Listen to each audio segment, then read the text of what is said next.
My question is for the challenger.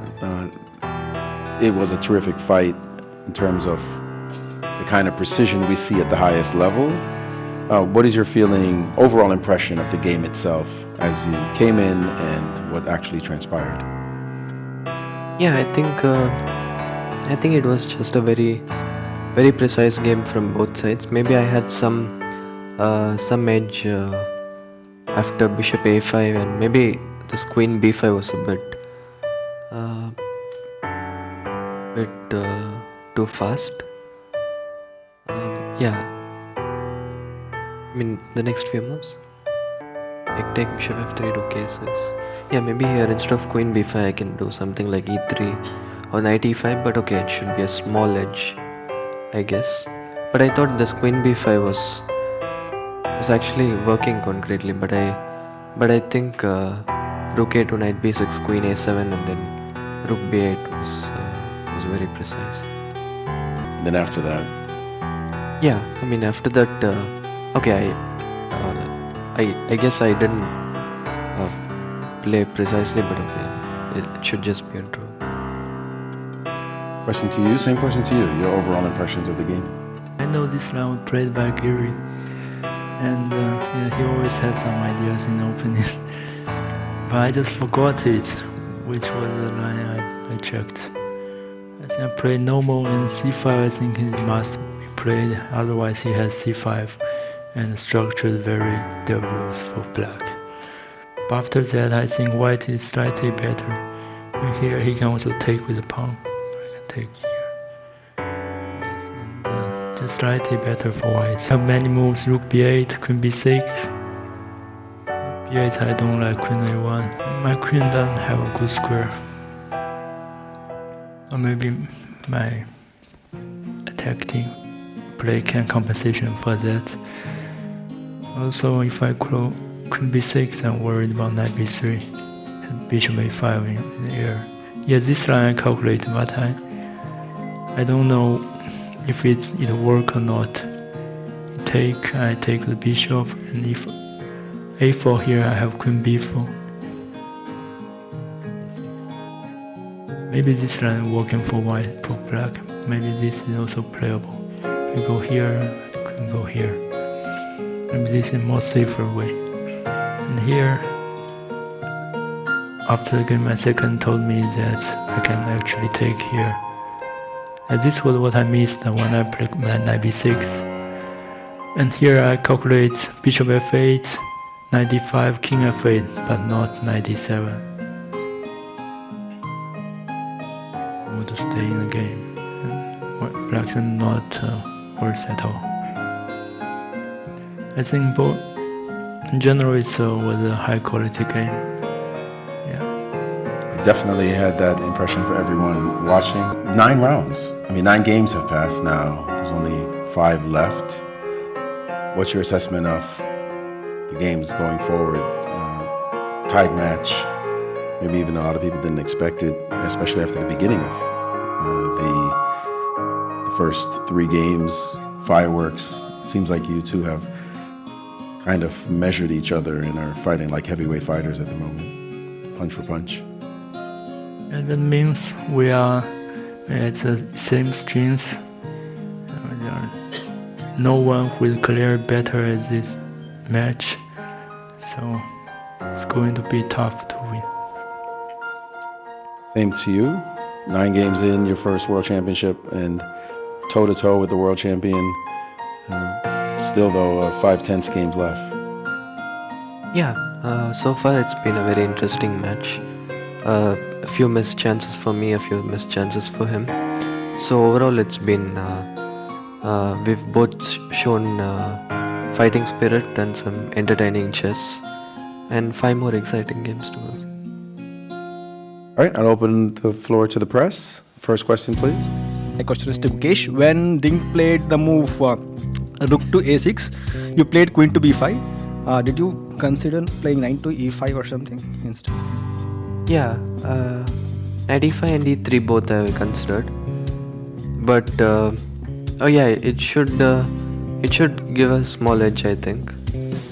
Yeah, knight e5. I think I thought he can go bishop f8. Yeah, something like this. I thought it's like a small edge. I should have done this, I think, or e3. But when I played queen b5, I had just missed this idea that he can go queen a7 and rook b8. And there were like a lot of tricks in the position. Somehow it's just working concretely for black. Maybe knight e5 was the right way to go, but it anyway should be equal with precise play. Another non-chess related question. We have seen you carry the hoodie, but you never wear it. But is there any reason behind that? Or I mean, I keep it in the players' lounge. I guess it's. I mean, sometimes, for example, in the candidates in Toronto, first round I was basically shivering and I didn't take my jacket. So I just take my jacket whenever, like, going to the game, just in case if the hall is too cold. Yeah. But here it's fine. But anyways, it's just sitting happily in the lounge. just a small follow-up to Ding. This is your 6th draw in a row. Have you thought about if the match goes into tie breaks? Do you think who is the favorite in tie breaks? The draw could be broke at any point. The draw streak could be broke at any point. So it's still too early to think about the tie break. Thanks. As a reminder, please restrict your questions to just one question. It's a very long line. Asking on behalf of your fans on FIDE social media, this time from follower Stephen Porter, for you both. Is there any difference psychologically going into the last 5 games after already having played 9 hard-fought ones? I think it's still the same, the approach. I mean, we just go there and try to play good chess. I think in the last few games I have managed to play very good chess, and for me the main thing will be to just go there with the same energy, play the same level of chess I'm playing, and slightly improve on some critical moments. But yeah, as it gets closer and closer, it's only more exciting. In general, the strategy is the same as the first game because it's not in the must-win game like last round, so it's the same. But the ideas are getting less and less because we have tried a lot. That's maybe the main difference. My question is for Gukesh. Gukesh, in the last 5 rounds, your opponent will have white pieces in 3. Does it, make things a little disconcerting, or does it, make you, preparations any different? Nowadays, I think I said this before, nowadays there's not much difference between white and black. I mean, it's because of the computers, pretty much all the lines that were considered dubious now is able to, with black, computers make them work. So now it's just equal game with both colors. So I wouldn't say it's a huge advantage, but before this game I had 3 whites, he had 3 whites, and now after this one draw it doesn't change much really. Hello, I'm Nemo on behalf of the Singaporean Chess Federation. We have seen that Gukesh has declined a repetition twice in this match so far. It has been discussed that in a position where one player repeats the position and the other declines it, the player declining the repetition is putting some kind of psychological pressure on the other, potentially. So for Ding, when Gukesh declined the 3 full repetitions, what were you thinking, and were you expecting him to take the draw in either of the positions? Today, there are no 3 full repetition or occur on the board. So for yesterday, yes, I was quite not so surprised because I also saw he can decline by check and go back, and I just play the moves, which seems very good to me, and I just did not evaluate, I just play. Fair enough, thank you. And same question for Gukesh. What are your thoughts about declining repetition, and do you think the statement is true at the highest level? You're trying to potentially put some pressure on Ding. No, yesterday it was basically that I didn't realize my position was worse, like I said. But yeah, I mean, it's more to just keep the game going. Yesterday and also the game, I mean this major piece ending where I declined the draw, it was mostly because I didn't think I was in serious danger. And yeah, I mean, I just thought I'll play a few more moves to see how the game goes. I mean, at this level, I don't think people get affected by avoiding 3 full repetitions. We are both very experienced. And, I think that stuff doesn't really affect it. Fair enough. Thank you both very much.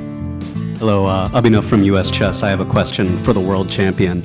Early on, you were dealing with this age-old question in the Catalan or Queen's Indian, bishop b7 or bishop a6, both of which were considered very, very close to equal by Sese, Leela, all the top engines. Can you give us a little bit of insight into why you ended up choosing bishop b7 over bishop a6?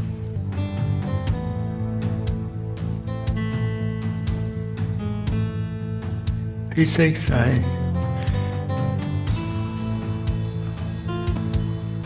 maybe it's also playable if knight d2, I can take the pawn here. Knight e5, I can simply go rook c8. And maybe it's also a move I didn't calculate seriously. Thank you. Hello, Maria from Kick Photo Chess. I have a lead translator with me today. The question for both players, but first will be addressed to Liren.